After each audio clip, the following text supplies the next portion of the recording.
people that are building in Silicon, in Silicon Valley have tons of business interests in China.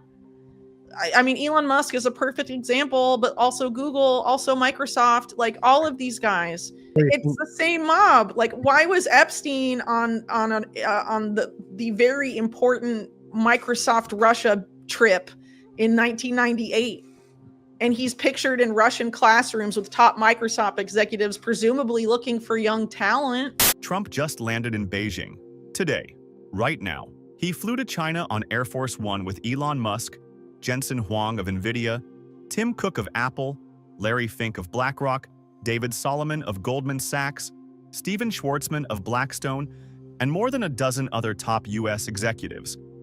He is asking President Xi to open up China so these businessmen can, in his words, work their magic. Whitney Webb has been documenting this exact network for years. Here is the post, what is actually happening, and what she has said about it. CNBC incorrectly reported that the great Jensen Huang of NVIDIA was not invited to the incredible gathering of the world's greatest businessmen and women proudly going to China. In actuality, Jensen is currently on Air Force One, and unless I ask him to leave, which is highly unlikely, CNBC's reporting is incorrect. Or, as they say in politics, fake news. It is an honor to have Jensen, Elon, Tim Apple, Larry Fink, Stephen Schwarzman, Kelly Ortberg of Boeing, Brian Sykes of Cargill, Jane Fraser of Citi, Larry Culp of GE Aerospace, David Solomon of Goldman Sachs, Sanjay Mehrotra of Micron, Cristiano Amon of Qualcomm, and many others journeying to the great country of China, where I will be asking President Xi, a leader of extraordinary distinction, to open up China so that these brilliant people can work their magic and help bring the People's Republic to an even higher level. In fact, I promise that when we are together, which will be in a matter of hours, I will make that my very first request. I have never seen or heard of any idea that would be more beneficial to our incredible countries. President Donald J. Trump. NVIDIA CEO Jensen Huang joined Trump's China delegation as a last-minute addition after Trump personally called him following media coverage of his absence. Bloomberg Huang flew to Alaska to board Air Force One after Trump reached out directly. CNBC. Trump landed in Beijing today, May 13, 2026, accompanied by Elon Musk, Jensen Huang, and a delegation of top U.S. executives for a 36-hour summit with Xi Jinping, covering the war in the Middle East, tariffs, AI development, and Taiwan. The names on this list are not random. They are the exact network Whitney Webb has been documenting. Larry Fink of BlackRock, who Webb has documented, was Trump's economic advisor during COVID and whom she describes as the money behind the administration. Elon Musk, whose Tesla has massive manufacturing operations in China, and who Webb has described as a central example of Silicon Valley figures with deep Chinese business interests while publicly positioning themselves as fighting China. Jensen Huang of NVIDIA, whose chips are at the center of the AI race, and whose company has been pushing for access to the Chinese market, Webb values at $50 billion. The White House described the visit as intended to facilitate dialogue on trade barriers, AI development, and geopolitical stability. Webb's argument is that this framing, American business leaders opening up China for American interests, obscures what is actually happening.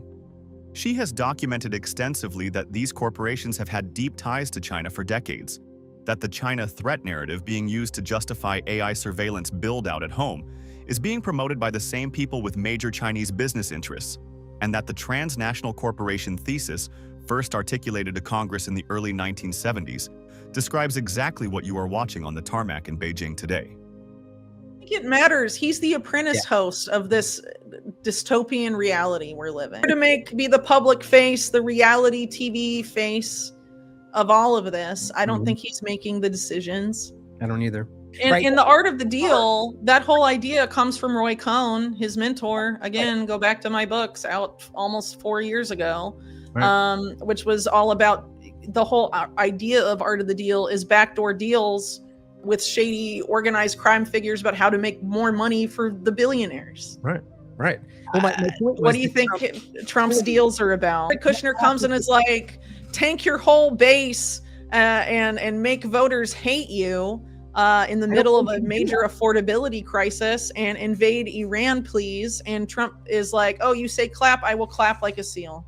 Okay, To but Jared that's what I'm saying. Kushner, So to you his think son-in-law. Do you think this is the guy that's really running shit and he's like in charge of what's happening in his government? He works for the transnational, let's call it a corporation. That's really what it is. Right. And what's telling, I mean, I really like to point out this quote to people because I think it's very revealing in how long this has been going on.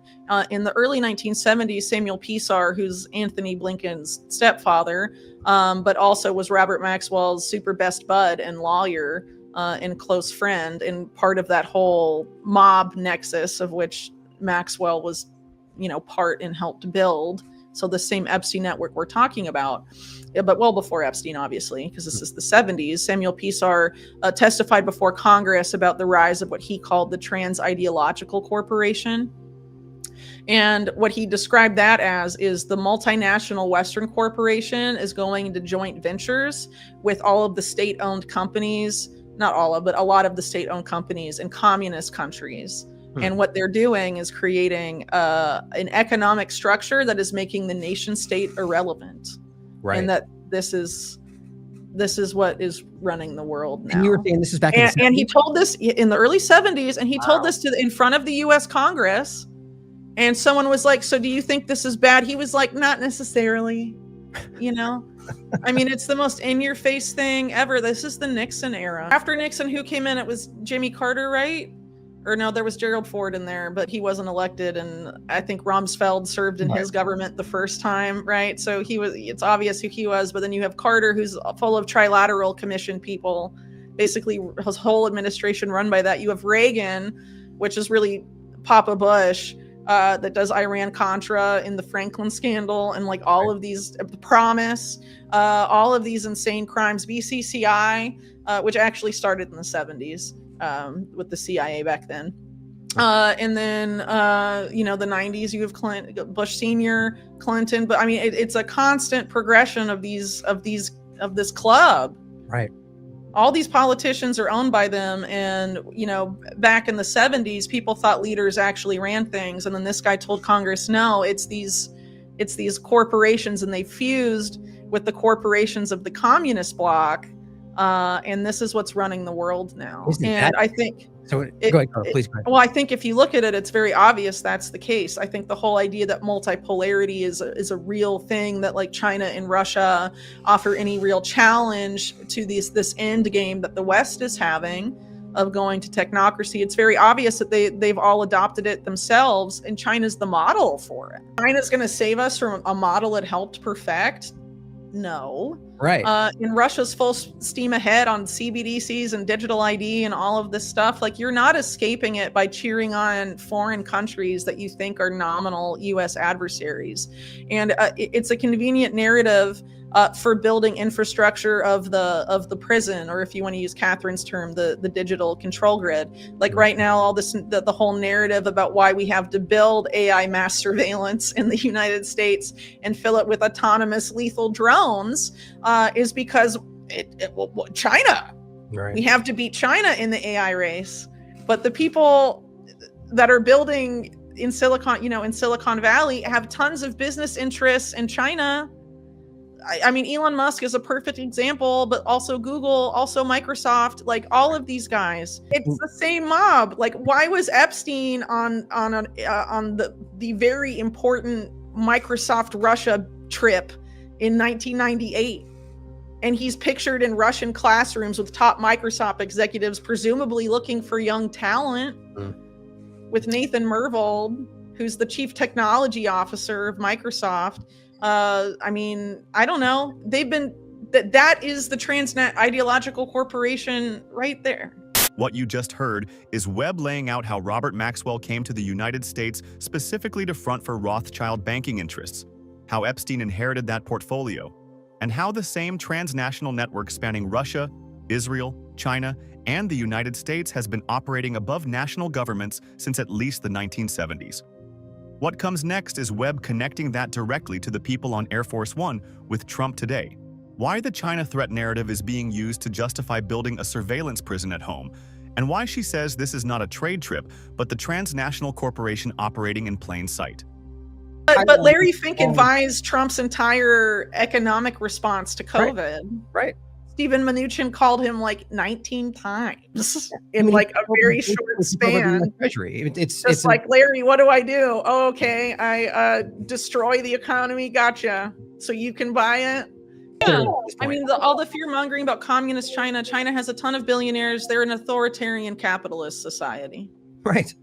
They don't hate capitalism. Are you kidding me? Yeah, well, I think the Epstein files have been good for revealing, at least to some people, the nature of how things really function, and that there's a group operating above the visible group, but there could easily be groups operating above that. We just don't have the visibility into it. Right. But stop thinking that this is something you're going to resolve only at the ballot box. If you want to spend one day every 4 years voting because you think it's important, I don't care. Right. That's fine. But if you think that's the only thing you need to do, I really don't agree with you. I think there's a lot that everyone needs to do personally. Like try and shore up their local communities, or like develop, if you don't want to participate in this digital currency crap, build local community and try and develop your own parallel economy with people close to you. I don't know. I mean, there's not a lot of easy solutions to these problems. And that's because for many decades, people have not spoken up when they should have. And things were swept under the rug. And then, back in the day, people were killed to keep, certain information from becoming public. I think now they just can algorithmically bury it or smear people or delete people's accounts and disappear them online now that all discourse is online. It's a little bit of a different game. But yeah, it's, people will have to make hard choices with what's coming. And we should be talking about, people should openly acknowledge that instead of being like, don't listen to those negative Nancys.